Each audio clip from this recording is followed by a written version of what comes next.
Muy buenas tardes, muchas gracias. Gracias por estar con nosotros en este momento y por venir a la Feria del Libro Judío. Ojalá que se asomen también aquí a los libros que están disponibles, al resto de las actividades. Esta charla puede sonar un poco raro.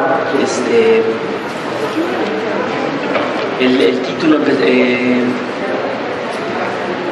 pero de hecho algo que es muy interesante de observar, si uno se interesa en esta forma de arte que a veces llamamos el cómic o la narrativa gráfica o el arte secuencial, que todos estos nombres recibe y varios otros más también, no solamente es que, como no nos cansamos de decir quienes nos interesa, es mucho más amplio, mucho más variado, mucho más interesante de lo que a veces se llega a creer si solamente se piensa, digamos, en la historieta de superhéroes o en Mickey Mouse y el Pato Donald.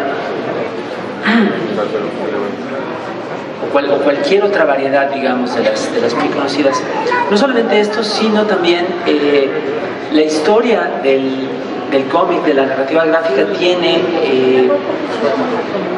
entreveradas con ella la historia de muchos creadores y muchas creadoras, dibujantes, argumentistas, editores, que tienen una gran influencia en la cultura, no solamente popular, sino en la cultura en general, occidental, por lo menos durante los últimos 200 o 300 años, que es el tiempo en el cual se han registrado, digamos, ediciones más o menos masivas, pues, de narrativas secuenciales. Por lo demás, tienen precedentes desde la prehistoria, desde las antiguas pinturas rupestres, que se ha demostrado, pues, que en muchos casos estaban pensadas para ser leídas en secuencia, las imágenes presentadas en las paredes de las cavernas, y bueno, hasta nuestros días. Y justamente una parte importante de esa influencia cultural está en creadores y creadoras, repito, de origen judío, que pues van marcando, pues, hitos importantes en la historia de la narrativa gráfica, y varios de ellos son importantísimos, extremadamente influyentes, visibles, totalmente visibles en nuestra cultura hasta el día de hoy. Y ahora Arturo les va a hablar de ellos. Bueno, hola, ¿qué tal? Buenas tardes, gracias por estar aquí y muchas gracias por invitarnos aquí a la feria, esta feria tan interesante y nueva, y esperamos que en esta su segunda edición supere la anterior y que tenga una larga vida. Bueno, los judíos en los cómics. Sí, en efecto sonó como cuando me invitaron a dar la plática. Bueno, me pareció muy curioso, no porque me invitaran a mí, porque como soy geek y todo el mundo que me conoce sabe que soy obsesionado con los cómics, podría ser natural, ¿no? Y tampoco por el tema, en realidad, porque el tema de los judíos en los cómics en realidad es un tema muy natural, pero lo que sí es cierto es que es un tema muy poco usual en este tipo de eventos, ¿no? Eso sí, en las ferias del libro generalmente hay como temas mucho más elevados, sesudos, ¿no? Más eruditos, digamos. Entonces, bueno, me pareció una gran idea introducir al tema porque, pues, en realidad creo que se puede afirmar, y no sé si Alberto está de acuerdo conmigo, que la historieta, los cómics, los cuentitos, como decía mi abuela, el arte secuencial, etcétera, como lo conocemos hoy, pues no sería posible sin la comunidad judía, ¿no? Es decir, no es solamente que haya habido grandes figuras de origen judío como creadores, dibujantes, escritores, sino que simplemente los cómics los crearon los judíos, ¿no? Es decir, los judíos fueron los que crearon la forma del cómic que conocemos hoy, ¿no? Como una revista de historietas donde están compiladas algunas historias. Bueno, eso surgió gracias a la comunidad, ¿no? Entonces, bueno, me parece, por eso digo que es que es algo natural. Y bueno, es algo a lo que probablemente uno que lee cómics no piensa cuando lo lee, pero la lista de creadores, por ejemplo, hablando de los inicios de cómics y de varios, casi todos los principales personajes que se conocen desde el principio, digamos los primeros, pues la primera generación, la primera tanda de, por ejemplo, de superhéroes, que fue uno de los géneros fundamentales para la creación de este tipo de arte, pues fueron creados por autores, dibujantes y creadores judíos, ¿no? Por ejemplo, digamos Superman, empezando por ahí, pues. No, claro, por supuesto. De una vez lo podemos decir. Jerry Siegel y Joe Shuster, respectivamente, guionista y dibujante de cómics, son los creadores de Superman, digamos, este personaje emblemático que todavía en nuestra época sigue siendo extremadamente influyente y que es el iniciador de esta tradición de los superhéroes que vemos ahora en el cine y en todas partes.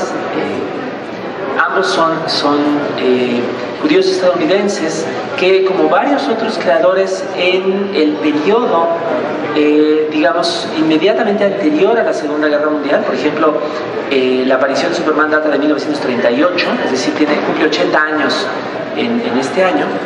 En este periodo están trabajando en varias editoriales, particularmente basadas en las costas de los Estados Unidos, sobre todo en la costa este, en Nueva York y lugares aledaños, produciendo digamos, lo que en su día era considerado entretenimiento barato, no nada más de superhéroes, por supuesto, porque eso es un género que Siegel y Shuster están inventando un poco sin proponérselo, sino toda clase de narraciones de aventuras ilustradas, ¿no? y de muchos tipos, narraciones de horror, narraciones de ciencia ficción, de piratas, aventureros en la selva, estilo Tarzán, y lo que ustedes gusten.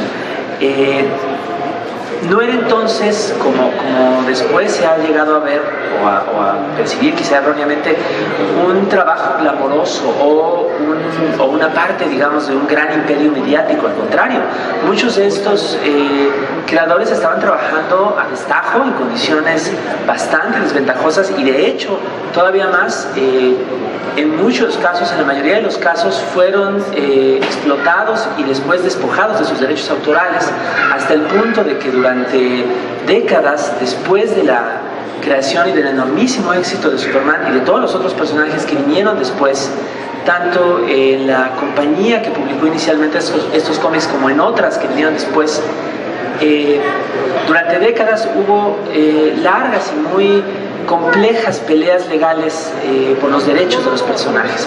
Solamente en la última década hubo una resolución, por ejemplo, favorable a los derechos autorales de Siegel y Shuster, que ya habían muerto los dos, pero que tienen actualmente, digamos, sus familias, sus herederos, un acuerdo con lo que hoy es la DC Comics, una subsidiaria de la empresa de multimedios Warner, de Time Warner, para recibir una parte de regalías por los derechos de Superman. Algo similar ocurre también con el otro gran personaje de esta compañía, que es Batman, creado por otros dos creadores judíos, Bill Finger, guionista, y Bob Kane, dibujante. Cuyo nombre original era Bob Kane. Bob Kane, Robert Kane.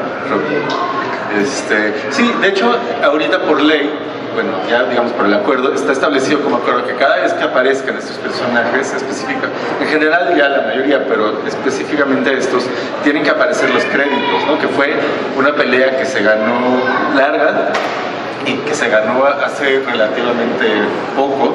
En los años 90, ¿no? En los años 90, y entonces era un primer, digamos, paso para, que no era dinero, nada más ni para sus herederos, pero era un paso para reconocer de quién era.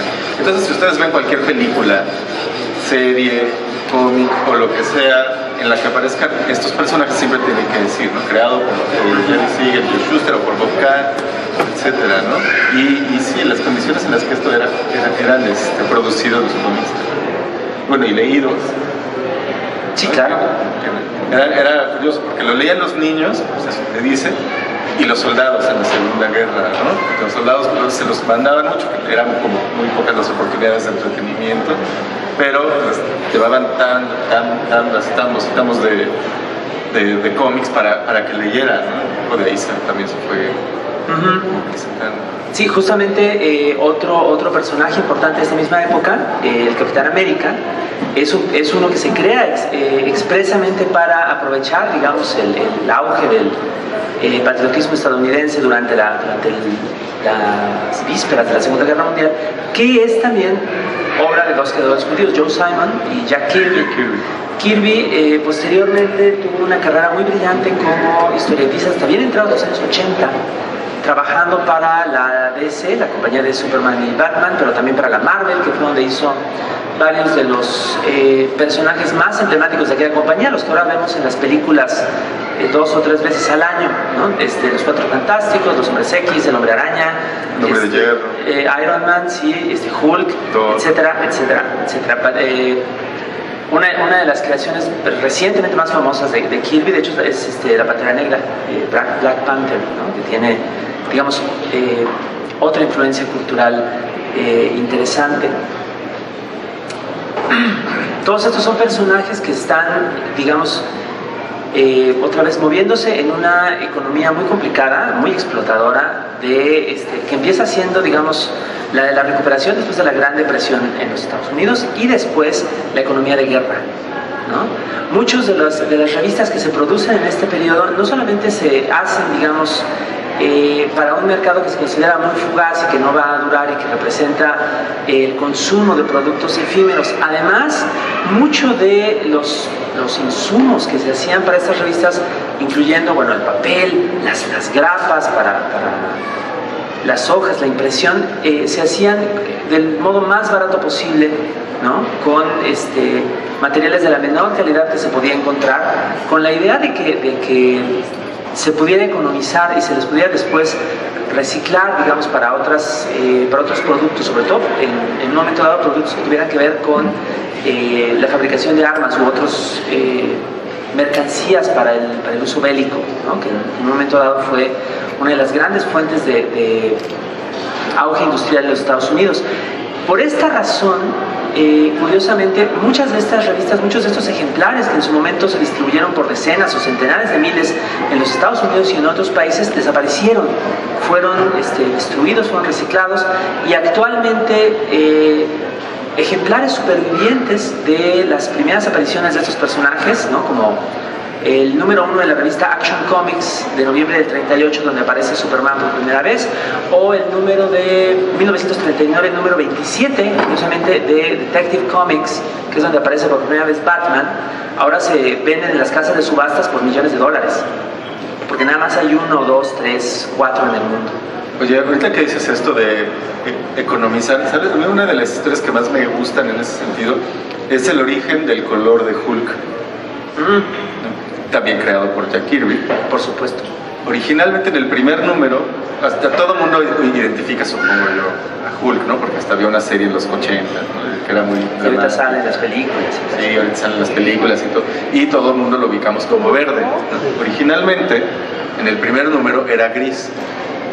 Y era gris porque era una especie de reformulación de Frankenstein en algún sentido, pero luego resulta que como era más barato y más fácil la tinta verde, porque no necesitaba mezclas ni nada, entonces lo decidieron hacer verde. Una decisión industrial completamente pragmática, ¿no? Ajena al personaje, y luego verde se volvió ya como, digamos, el emblema de la rabia para él, ¿no? De su enojo, etcétera, y en realidad, bueno, eso. Oye, pero bueno, antes de llegar a Hulk, que ya es, digamos, en los 60, principios de los 60, hay historias muy interesantes sobre los cómics. En los 50, después de la Segunda Guerra, los cómics los superhéroes hubo un boom, y después de la Segunda Guerra bajó, ¿no? Entonces, como dice Alberto, hubo otros géneros que empezaron a tener mucho más auge, especialmente los de terror, ¿no? Y ciencia ficción. Y había una compañía que se llamaba EC Comics, dirigida por Max Gaines, también perteneciente a la comunidad, que empezó, digamos, a arrollar, ¿no? Con muchos trabajos, cómics como Superman y Batman, lograron sobrevivir, presentando cada vez historias más ridículas, eran unas cosas verdaderamente divertidísimas, ¿no? Las historias que salía el Batman contra el hombre arcoíris, y entonces Batman, para camuflajarse, hacía un traje de Batman, pero arcoíris también, precursor de la comunidad gay tal vez.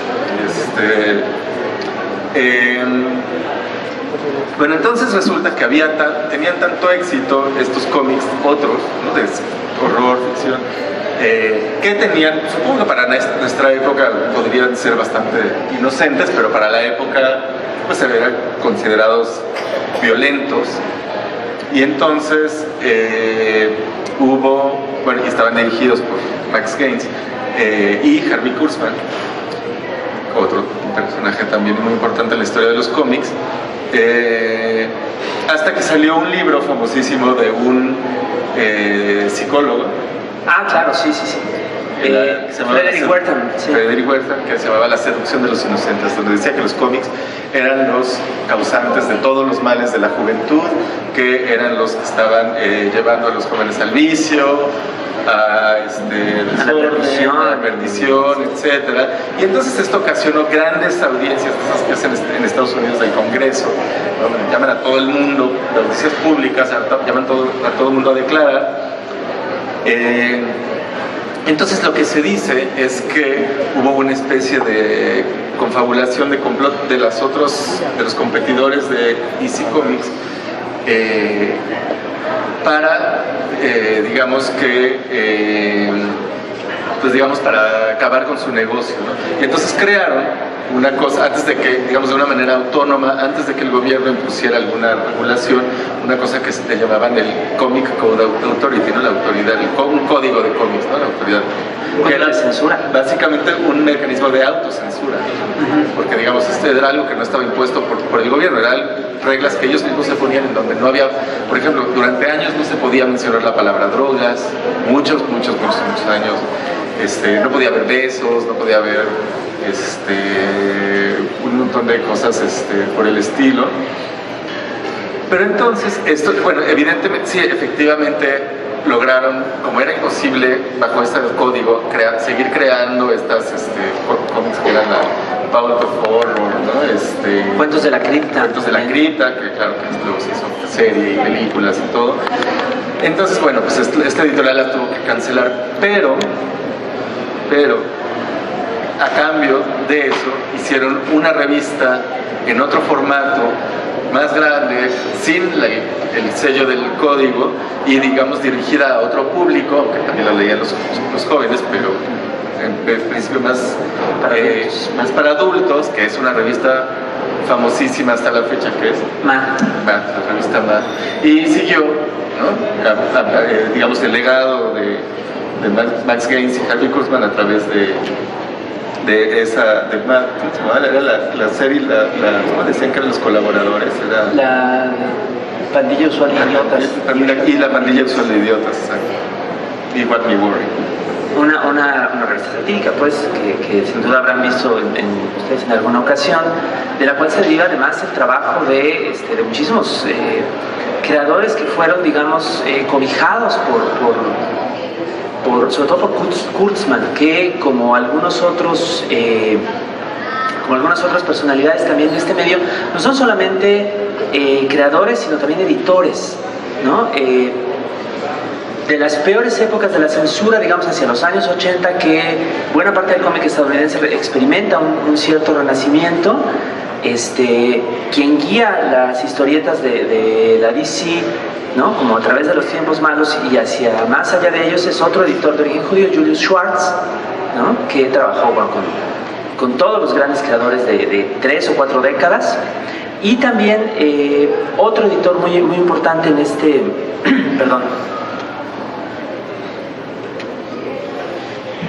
en este ámbito también, que trabajó, desde la época de la Segunda Guerra Mundial y continúa hasta la actualidad en esas tareas, es Stan Lee,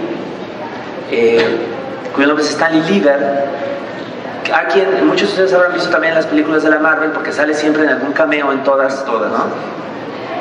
un señor bigotón que está conduciendo un autobús o entregando una carta, y que todos los aficionados, digamos, reconocen porque es el guionista que junto con Kirby, sobre todo, trabajó para crear a muchos de estos grandes personajes, y además dirigió la compañía Marvel durante muchos años como editor en jefe. Esta es también otra parte, digamos, de la influencia de estos creadores, que también, hay que decirlo, se va más allá de este subgénero de los superhéroes o de los cómics, digamos, en general, de género, es decir, como de nicho, con una aspiración muy particular de insertarse, digamos, en un mercado previamente establecido o en una forma de consumo popular previamente reconocida como tal. Así, por ejemplo, también hay creadores como Will Eisner, que empieza, digamos, haciendo historietas policiales con un personaje que es emblemático, el Spirit, que todavía aparece por ahí de tanto en tanto, pero que traspasa, digamos, como esa barrera de lo llamado de género, y es de hecho quien populariza, si no me engaño, en los años 80, un término que es actualmente el que se utiliza casi siempre para hablar de el cómic cuando la narrativa secuencial tiene, digamos, aspiraciones más artísticas o más literarias, que es novela gráfica. En 1988, Eisner publica un libro, un cómic extenso titulado Un contrato con Dios, que viene subtitulado Una novela gráfica. No es la primera vez que se utiliza el término, pero sí es la primera que ese mismo término se populariza, digamos, como parte no solamente de la cultura popular, sino como de la alta cultura estadounidense, y el cómic traspasa, digamos, como esa barrera entre lo popular y lo oculto, y se empieza a derribar un poco ese prejuicio que existe a veces contra la narrativa secuencial. En ese mismo tenor, y casi al mismo tiempo que Eisner, otro creador que se vuelve muy importante, Art Spiegelman, publica también una novela gráfica titulada Mouse, subtítulo La historia de un superviviente, que es de un modo todavía más enfático, igual que Un contrato con Dios, no solamente una narración gráfica que rompe, digamos, muchas fronteras, muchos tabús dentro de esta, digamos, cultura hegemónica, sino además es una narración que tiene que ver, aquí sí, directamente, no solamente por el lado de su creador, sino por su asunto, por su tema, con la cultura judía. La novela de Eisner se inventa, digamos, la historia de un hombre pobre judío que vive en la ciudad de Nueva York a mediados del siglo XX, y de sus reflexiones personales, de su búsqueda de dinero, de trabajo, de estabilidad, de una justificación para su propia vida. Es un trabajo, digamos, intimista, muy contemplativo. Mouse, por su parte, es la historia de la relación entre el propio Spiegelman, que es para aquel momento un historietista reconocido y también un grafista, un diseñador famoso, y su padre, Vladek Spiegelman, emigrado a los Estados Unidos después de haber sobrevivido a estar prisionero en un campo de concentración. Es una historia, digamos, que se adelanta como muchas tendencias de nuestra época, incluyendo la del relato histórico y también la de lo que hoy se llama autoficción, la reelaboración de la propia autobiografía de quien está creando, y que además todavía alcanza una importancia mayor en el momento en el que gana el premio Pulitzer, que hasta aquel tiempo no se había otorgado jamás a una narración gráfica. Mouse es la primera obra de narrativa o de cómic que obtiene este premio, y a partir de entonces también le abre la puerta a muchas obras posteriores. Como la historieta de Neil Gaiman, ¿no? Que ganó el premio Mundial de Fantasía y jamás se lo habían dado a un cómic. A mí me parece muy interesante esto, ¿no? Cómo estos personajes han sido claves, han aparecido en los momentos clave de los cómics como para hacerlo evolucionar, como estos grandes saltos. En los cómics hay periodos muy identificados que han supuesto grandes saltos en la evolución, ¿no? Industrial, en términos de historias, de públicos, etc. Y sí, estos personajes siempre han aparecido. Decías hace rato de Stan Lee y Jack Kirby. Bueno, ellos digamos, construyeron hicieron un rompimiento en los cómics, ¿no? Sus historias empezaron a presentar temas un poco más, ahorita a la luz de ahorita ya nos parecen ingenuas, pero empezaron a presentar temas un poco más complejos, personajes con contradicciones, conflictos internos que iban más allá de mi conflicto sin pegarle a alguien, ¿no? Es decir, ahí había algo más, pues una semilla de un poco de lo que vemos hoy, ¿no? Y fue liderada por estas dos personas.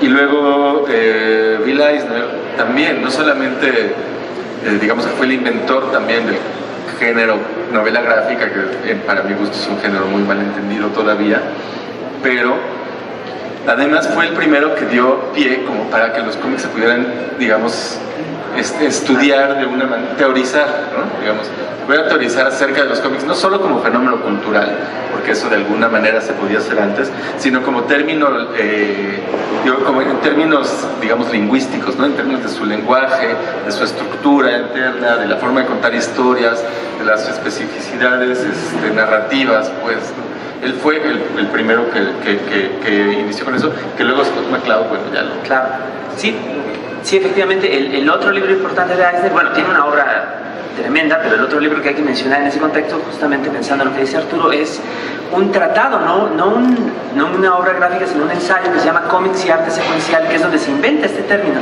arte secuencial, que podría parecernos ahora, digamos, una definición simplemente racional o formal de los cómics, pero que en su momento causó también mucho revuelo porque rompe con la idea de que el cómic o la narrativa gráfica tiene que estar definido en razón de su contenido, que es un prejuicio con el cual nos encontramos con mucha frecuencia, ¿no? A la gente le dicen cómics y dice, ah, claro, sí, Batman, ¿no? El Pato Donald, ¿no? El Hombre Araña. Y no, el cómic es un medio, es un arte, podemos decir, ¿no? Que se puede definir a partir de su forma. Igual que una novela podemos entenderla, una novela literaria, podemos entenderla como un texto extenso, comúnmente dividido en etapas o fragmentos llamados capítulos, que tiene la posibilidad de desarrollar un mundo narrado, una serie de personajes, una serie de tramas que pueden estar fuertemente entrelazadas o bien divergentes unas de otras por medio de digresiones u otros tipos de desvíos, ¿no? Así también una narración gráfica del tipo que sea cómic, historieta, novela gráfica, lo que ustedes gusten, puede ser entendida simplemente como un conjunto de imágenes puestos en secuencia, una secuencia deliberada y a veces integrados con texto u otros elementos de diseño para crear un discurso. Si ustedes se fijan en esa definición, no está Batman, no está Hulk, no, bueno, el interés, digamos, del trabajo de Eisner, que después es retomado por muchos otros teóricos, como Scott McCloud, que justamente mencionaba Arturo, que es uno de los grandes teóricos, ensayistas del cómic. La importancia de este trabajo es que recupera la noción de que estamos ante un medio que puede expresar cualquier cosa, que puede contar cualquier tipo de historia, que incluso puede ir más allá de contar historias y puede participar de elementos de la poesía, elementos del ensayo, elementos de cualquier otro tipo de discurso, ¿no? No nada más estar ligado a los temas o personajes o iconos tradicionales, sino diversificarse y a partir de su forma esencial decir muchas cosas diferentes en muchos géneros y subgéneros diferentes. Y bueno, tan es así que este libro de Eisner y sobre todo los de McCloud están escritos, o sea, son ensayos sobre cómics, pero son ensayos hechos a manera de cómic, ¿no? Es decir, no son libros que sobre todo McCloud. Sí, sobre todo el de McCloud, están hechos en ensayos, como ensayos, lo cual es también un rompimiento, claro, pues muy grande, ¿no? Y un poco viene del trabajo de Eisner. Por supuesto, si buscan una referencia más cercana, muchos de ustedes quizá conozcan el trabajo de un historietista mexicano muy reconocido del siglo pasado, Eduardo del Río, que hizo durante décadas ensayos en forma de cómic, ¿no? Libros acerca de temas muy variados que mezclan al mismo tiempo discurso escrito con imágenes. Uno de ellos sobre cómic. Uno de ellos, de hecho, sobre cómic, que se llama La vida de cuadritos, que es un tratado que más o menos es contemporáneo de Will Eisner, ¿no? Curiosamente. Ahora, actualmente podemos encontrar muchos otros ejemplos, pero bueno, estos son, digamos, de nuestros precursores en este otro sentido importantísimo que tienen las aportaciones de la comunidad judía de los cómics, que es justamente también esta otra posibilidad de autorreflexión y de autoanálisis, ¿no? de una forma que empieza a estudiarse a sí misma y que a partir de eso empieza a dar frutos, obras más sofisticados, más complejos en una gran variedad de registros. Sí, bueno, creo que, mira, el aporte, la presencia de creadores, editores, escritores, dibujantes, etcétera, judíos en la industria de los cómics, creo que es patente, digo, está ahí y es notable. A mí lo que me parece muy curioso, pero que curioso, aunque me parece que es entendible por muchas razones, es que esto no se refleja en la presencia, en la misma medida, en la presencia de personajes judíos, ¿no? en la industria de los cómics. Es decir, tenemos a Shuster a Siegel y Shuster, exacto, creando Superman, que claro que es el personaje más guaso posible, ¿no? Lo mismo, o sea, que de Kansas. Y entonces yo cuando leo esto, me acuerdo, no sé por qué, por ejemplo, de algunas novelas de Philip Roth, ¿no? O sea, tocando Brooklyn, ¿no?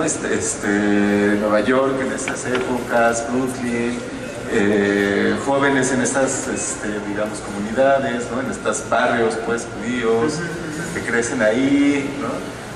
Que ya tienen una cultura, digamos, en el contexto norteamericano propia, ¿no? Entre integrada y entre, pues, su propia cultura, como está en Estados Unidos, ¿no? Barrios, cada quien, claro, ¿no? Sí, pero Ben Grimm debe ser como uno de los más,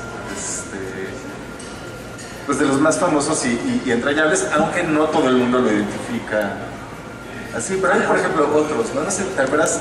Hay una serie también como por ahí de los 60s y ha seguido, que se llama La Legión de Superhéroes. Ah, claro. Que se supone que es un grupo de superhéroes que suceden en el futuro, ¿no? En el futuro del mundo de Superman, en el año del siglo 30. En el siglo 30. En el siglo 30, es decir, y además, y parte de la premisa es que el futuro es tan lejano que, digamos, el mundo ya no tiene nada que ver con el que conocemos. Es un mundo, o sea, intergaláctico, ¿no? La humanidad está dispersa por muchos planetas, hay contactos con extraterrestres y todo. Todo es súper tecnificado. Todo súper tecnificado, digamos como los supersónicos, pero a lo bestia, ¿no? Uno de los personajes es judío. ¿Cuál era? Colossal Boy. Ay, sí, es cierto.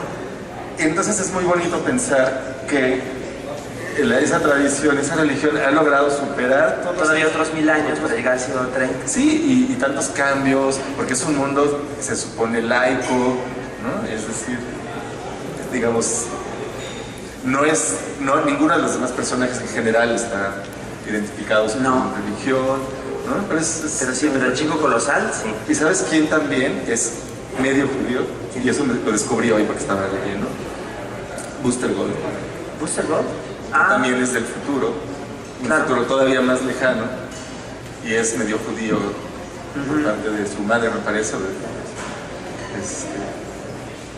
Mira qué interesante. Que probablemente esto haya sido una elaboración posterior, pero de todas maneras no deja de ser interesante, ¿no? Sí, y ahora a estas alturas pues ya ni siquiera son únicos. Por ejemplo, otro personaje que es un poco posterior, pero igual muy, muy querido, que actualmente es líder en los cómics del grupo de los Hombres X, los X-Men, otra de las creaciones de Lee Kirby, es Kitty Pryde, Catherine Pryde, que es además una superheroína, ¿no?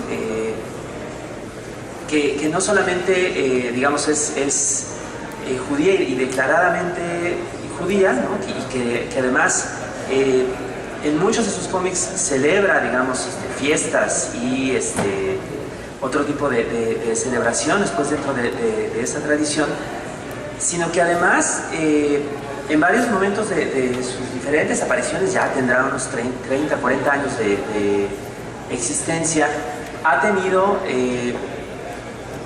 dentro de sus tramas de acción, aventura y demás, incluso discusiones de tipo religioso también, ¿no?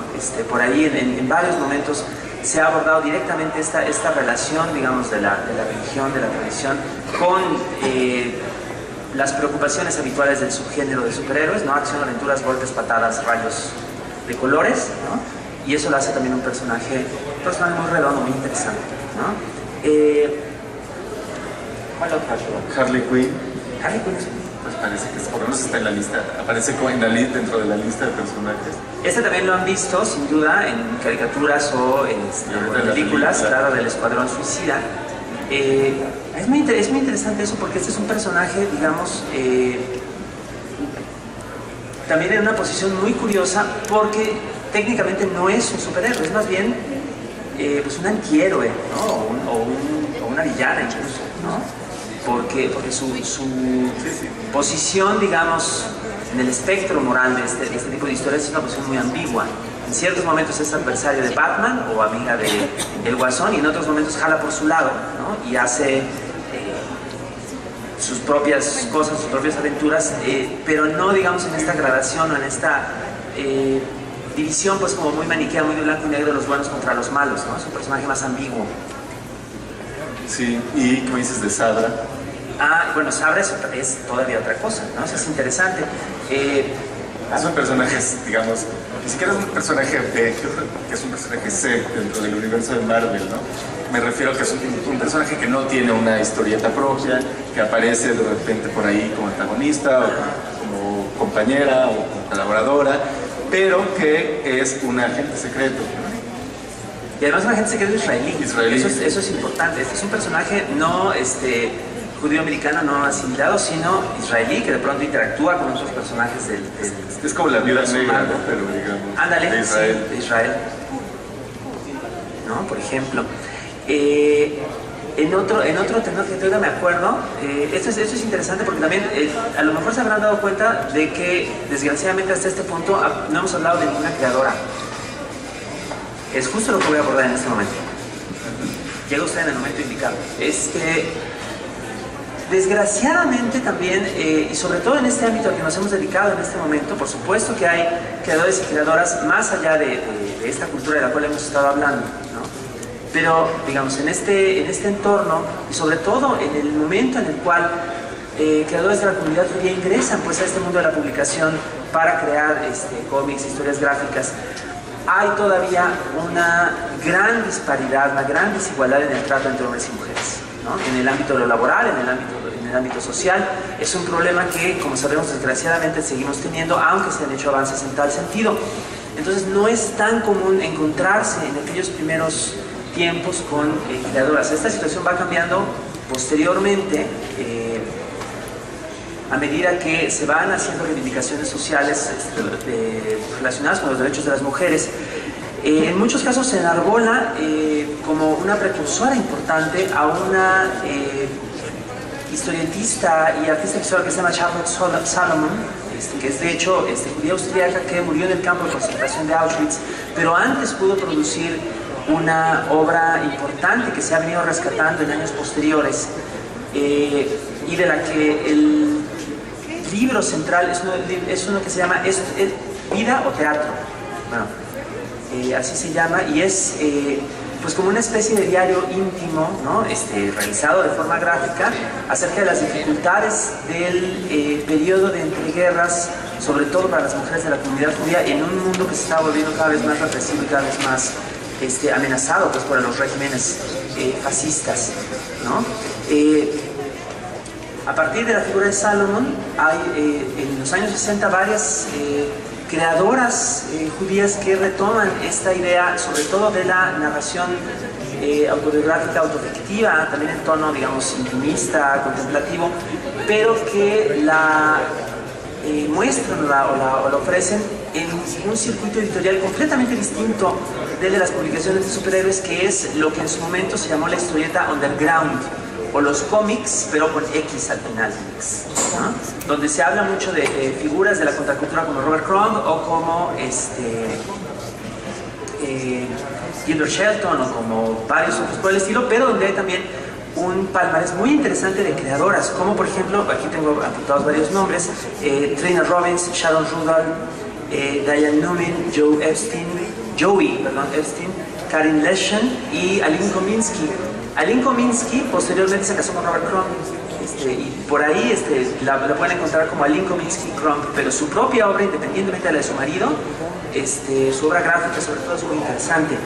Más hacia nuestro tiempo, bueno, hay varias otras teorías a las que hay que mencionar. Me parece importante mencionar particularmente a una guionista que se llama Rachel Pollack.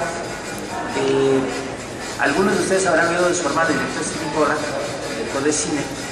Pero bueno, Rachel Pollack es una creadora de lo más interesante, una escritora sumamente versátil y sumamente interesada, fíjense ustedes, en este otro ámbito, digamos, de la cultura judía que tiene que ver no solamente con la tradición de la vida cotidiana, sino con la religión y con la mística judía.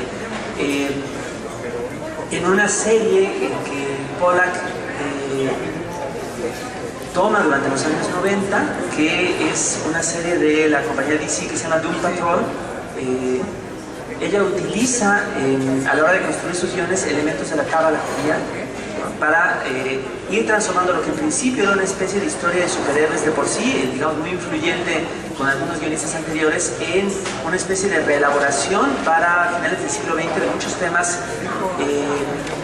relacionados con lo oculto, repito, el misticismo y los contactos que tiene también la cultura judía con varias otras porciones del esoterismo occidental, incluyendo el tarot. Otra vertiente muy interesante, muy curiosa del trabajo de Pollack es que de hecho es especialista pues, en esta disciplina mántica rara del tarot, y tiene varios tratados, digamos, que son considerados como esenciales o canónicos en este tema. El tarot de Vértigo lo hizo ella. El tarot de Vértigo lo hizo Rachel Pollack.